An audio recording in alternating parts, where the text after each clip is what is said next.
Porque o caleidoscópio ele é muito complexo, mais complexo do que a gente imagina e mais poético do que a gente imagina, né?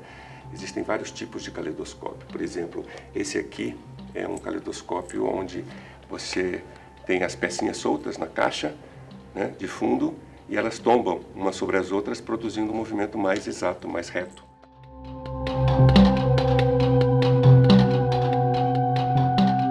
O projeto de investigar o teatro por meio ou pela ótica do caleidoscópio.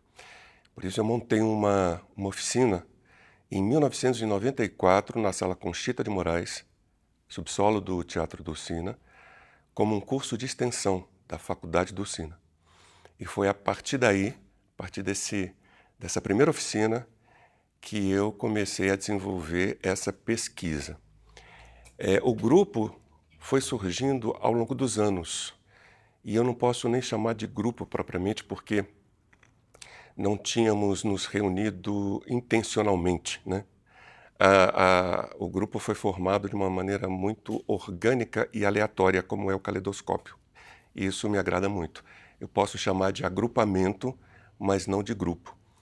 Esse grupo, inclusive, ele se alterna, ele se renova a cada montagem, enfim. Nunca são os mesmos, né? Isso também reflete um pouco o espírito do caleidoscópio. Mas tudo começa, na verdade, quando eu fui ao Théâtre du Soleil, que é uma companhia francesa. Me deparei com o método de improvisação que ela utiliza, né, para treinar os seus atores. E eu voltei muito entusiasmado com esse método e quis, digamos, aplicar aqui.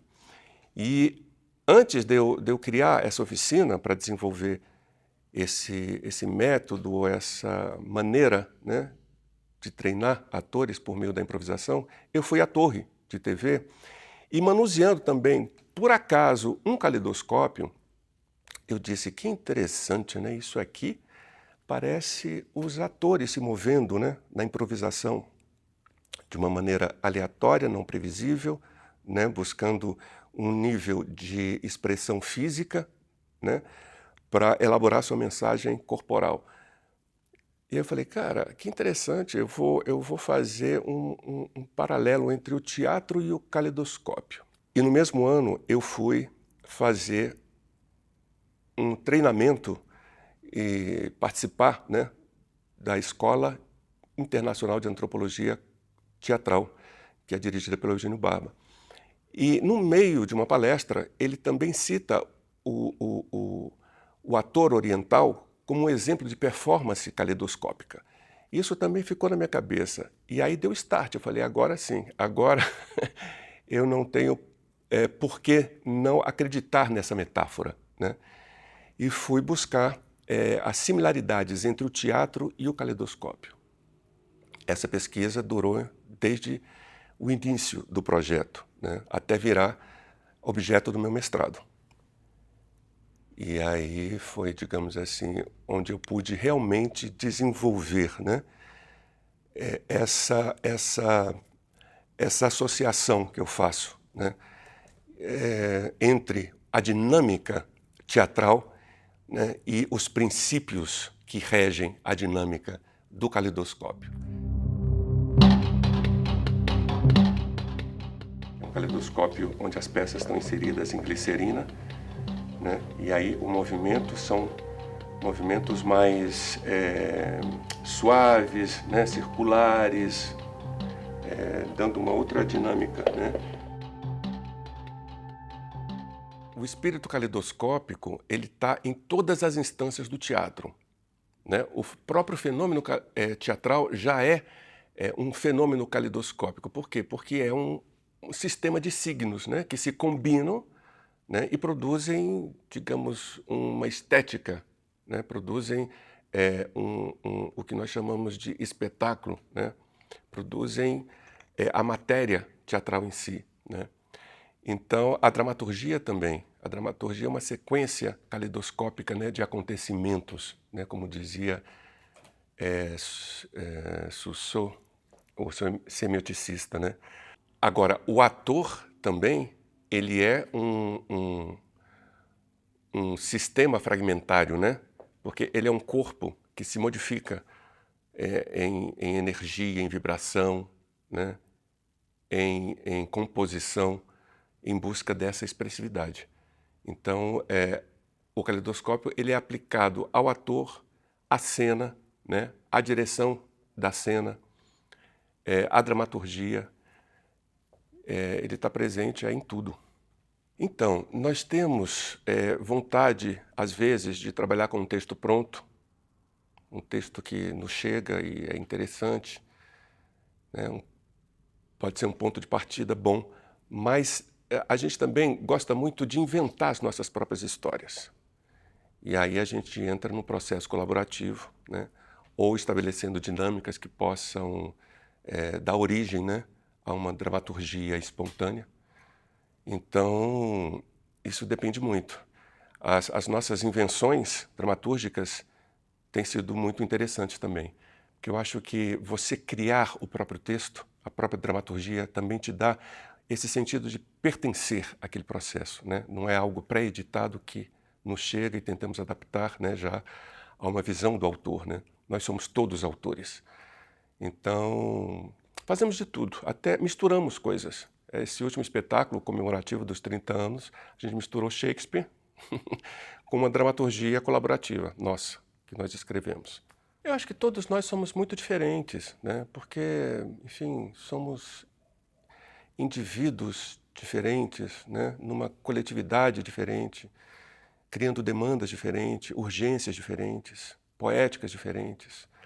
Então, não dá para se comparar com ninguém, né? E ninguém se comparar a nós, porque cada um... Mas vocês têm alguma característica que você diz, essa característica é muito importante para a gente, os tipos de texto, as temáticas, tem algo que geralmente marca essa trajetória? Tem.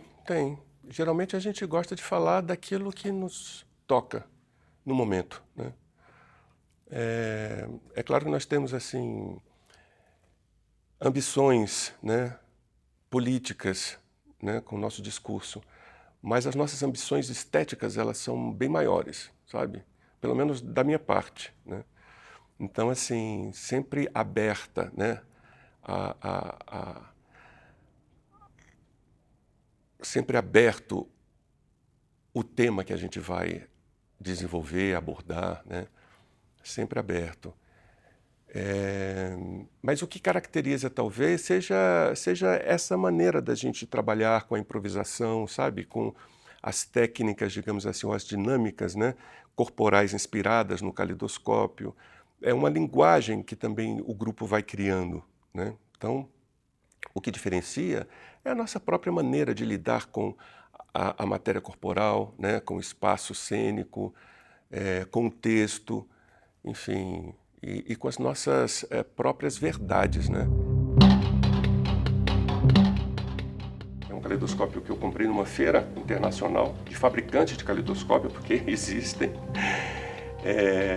São penas, né, no fundo da caixa, e as penas são acionadas por uma bombinha de ar, ó, o que produz também a sensação de que elas estão flutuando.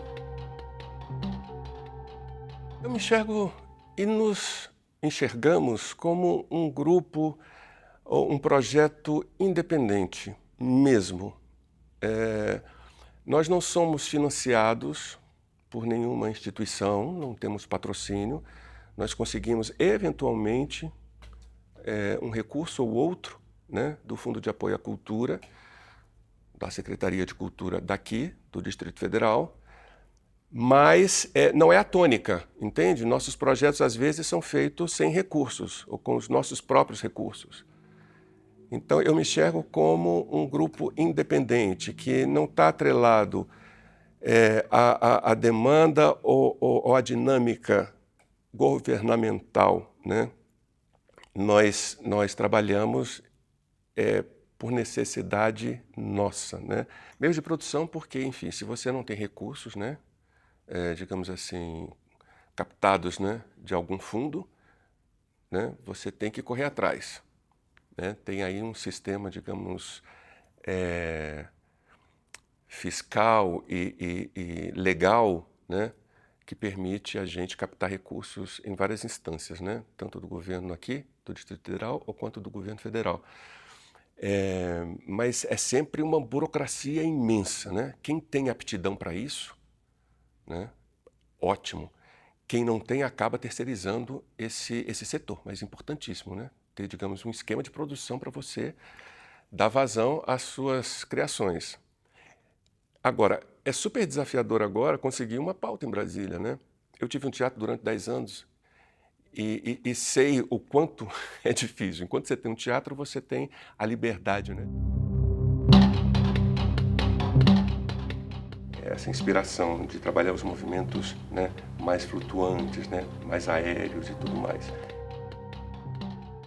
E agora não, você tem alguns, né, algumas opções de salas, né, não são muitas, e muita gente pleiteando. Então é difícil, e também as pautas de teatros pequenos e particulares não são baratas, né? E aí a gente fica um pouco assim, tentando exibir, né, o nosso espetáculo, mas tendo que concorrer com uma fila enorme, né, de solicitações. E a outra é como repercutir, né, depois de um trabalho feito, né, como tornar isso, digamos, matéria de divulgação, né, do seu próprio trabalho, né, porque teatro é efêmero, então uma hora se acaba, né, e aí fica na memória de quem viu, né, fica aí na fotografia, no vídeo de quem filmou, mas para onde vai a história? O que isso tem a ver com a história do grupo, ou com a história do teatro de Brasília? Eu acho que ninguém está muito preocupado com o futuro. Com sinceridade, eu, pelo menos agora, quando completei 60 anos, me deu uma vontade de viver o presente com urgência e intensamente, sabe? Sem pensar no que estamos plantando, porque isso não é algo que eu possa alcançar. Eu só posso plantar, entende? E eu acho que enquanto tiver disposição, enquanto tiver amor pelo teatro, esse grupo continua fazendo coisas, né? Até os 80 anos. Eu não sei quando se para. Eu sou formado pelas mãos de Dulcina de Moraes, uma mulher que viveu de teatro, uma mulher que não admitia atrasos, uma mulher que entendia, né, a dimensão sagrada do teatro, do respeito que devemos a ele. Então, eu fui treinado dentro dessas condições de trabalho. E eu sinto que a nova geração, às vezes, ela precisa recompor os seus valores, sabe? Para poder fazer teatro. Às vezes, se dá muita importância a si mesmo e não ao teatro. Como se o teatro devesse estar a serviço da sua personalidade ou do seu ego, né? Quando, na verdade, o teatro é algo maior, né? É uma cabine de forças, sabe? Que você tem que entender como funciona para estar nela, né? Pilotando. Então, não adianta você forçar, né? Ou pressionar o teatro a ser do jeito que você quer que ele seja, né? Então, às vezes, acho que há uma arrogância muito grande. E é preciso pegar leve, sabe? Ser mais humilde, baixar a bola. Entender que as forças do teatro, elas são poderosas, e se você não respeitar, não tiver minimamente um compromisso com humildade, né, aos seus maiores, as suas maiores forças, entende? Não adianta, não funciona, não funciona. Então é isso, a gente vai buscando, né, as nossas informações, inspirações no caleidoscópio, tentando registrar também a nossa memória.